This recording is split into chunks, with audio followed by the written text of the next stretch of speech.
Hello friends, welcome to keep learning with Anshu. आज हम बात करेंगे बीएड, जो कि प्राइमरी में इन लोग का जो है कि इनका मान्यता पे चर्चा चल रहा है कि बीएड वालों को प्राइमरी में मान्यता दिया जा रहा है। और बीएड के लिए जो खुशखबरी है उस पर चर्चा करेंगे कि क्या ये मतलब जो भी चीज़ें निकल के आ रही है, न्यूज़ या फिर अपडेट कह लीजिए,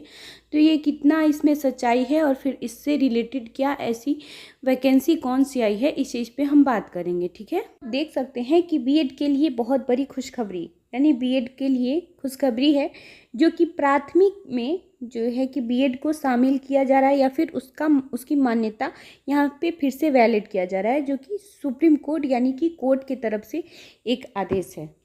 ये चीज़ें अभी जो है कि रिसेंटली बहुत बड़ी जो है कि इसका अपडेट चल रहा है या फिर न्यूज़ कह लीजिए। सबसे बड़ी बात है कि क्या प्राथमिक में बीएड को फिर से शामिल किया जाएगा या फिर नहीं, इस चीज़ पे हम बात करेंगे कि क्या फिर से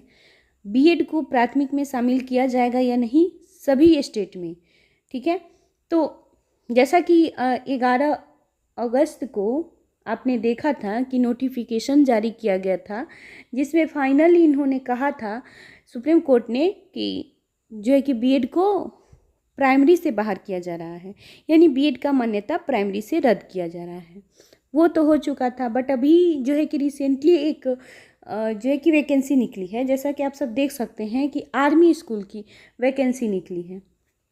जिसमें उनका नोटिफिकेशन ये आया है कि उन्होंने कहा है कि पीआरटी में बीएड को शामिल किया जा रहा है। मतलब उनका पूरा नोटिफिकेशन में यही चीज़ क्लियरली लिखा गया और उन्होंने ये भी कहा है कि हम एनसीटीई से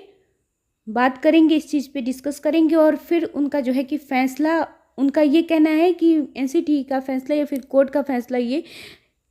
रद्द करवा सकते हैं और बीएड को प्राइमरी में शामिल करवा सकते हैं। इनके नोटिफिकेशन से साफ साफ यही मतलब निकलता है। अगर हम सबसे पहले बात करें कि आर्मी का जो वैकेंसी आया है वो सही है, आप फॉर्म फिलअप कर सकते हैं और जो लोग इंटरेस्टेड हैं वो ज़रूर करें, लेकिन सबसे बड़ी बात है कि इसका फ़ी जो होता है वो बहुत ज़्यादा होता है। और सेकेंडली बात यह है कि अगर आप आर्मी स्कूल में फॉर्म भर रहे हैं तो अगर आपका बैकग्राउंड आर्मी से रिलेटेड है तो आप ज़रूर भरें, बहुत अच्छी आपके लिए जो है कि यहाँ पे आपके लिए वैकेंसी है। बट अगर आप आर्मी से रिलेटेड आपका बैकग्राउंड नहीं है तो आप अगर यहाँ पे फॉर्म भर रहे हैं तो मेरा मान्यता यही है, मैंने काफ़ी बार देखा कि सबसे पहले ये लोग जो हैं कि वो उन्हीं को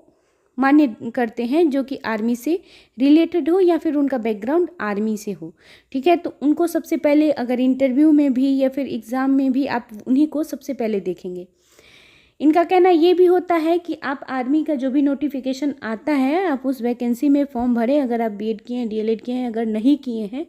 तो भी ये सीटेट पे बहुत ज़्यादा फोकस नहीं करते हैं। अगर आपने कोई भी कोर्स किया है टीचिंग ट्रेनिंग तो भी आप भर सकते हैं। अगर आपने बीएड नहीं भी किया है या फिर आप अगर कोई भी कोर्स जो है कि नहीं भी किए हैं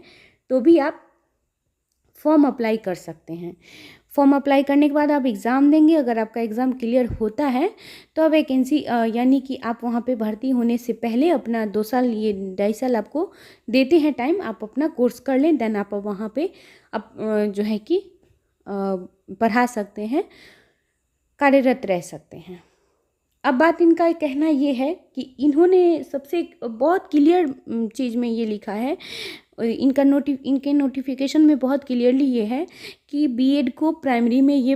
जो है कि जगह दे रहे हैं और बीएड वाले प्राइमरी का जो है कि फॉर्म फिलअप कर सकते हैं। और इन्होंने ये कहा कि वो एनसीटीई से बात करेंगे और उसके बाद से जो इनका ये है कि वो जो कोर्ट का फैसला है उसको ये बदल सकते हैं।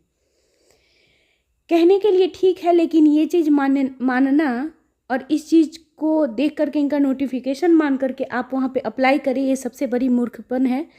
क्योंकि जो है कि कोर्ट ने फैसला कर लिया है कि बीएड को प्राइमरी से हटाया गया है, तो ये अभी तक किसी भी स्टेट में मान्य नहीं है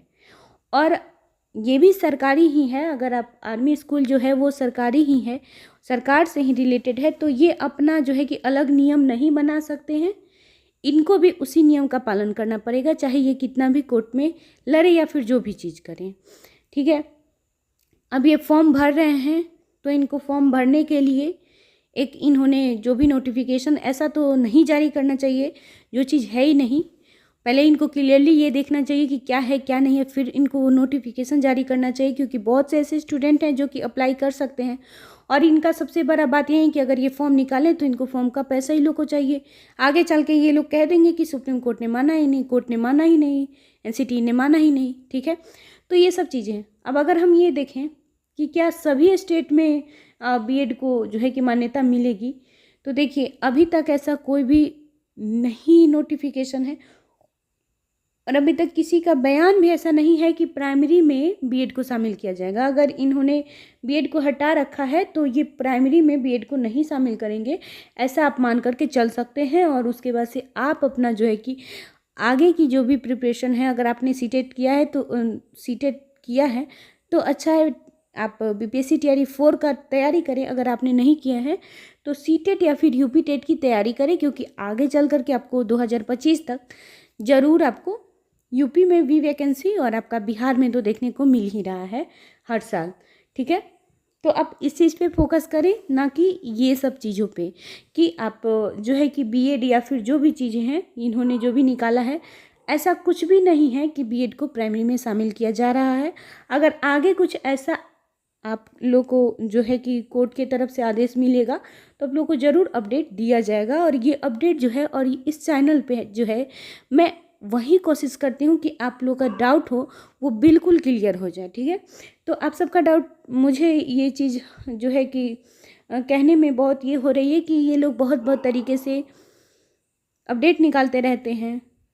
चाहे जो भी चीज़ नोटिस निकाल रहे हैं, तो ये ऐसा नहीं करना चाहिए। बट अगर आप लोग का डाउट क्लियर हो चुका है तो प्लीज़ लाइक ज़रूर कीजिएगा, और अगर पहली बार चैनल पे आए हैं तो सब्सक्राइब कीजिएगा, क्योंकि यहाँ पे डेली मैं क्लासेस भी और आपके ऑल टीचिंग एग्ज़ाम से रिलेटेड अपडेट्स डालते रहती हूँ, तो ज़रूर सब्सक्राइब कीजिएगा। Thank you.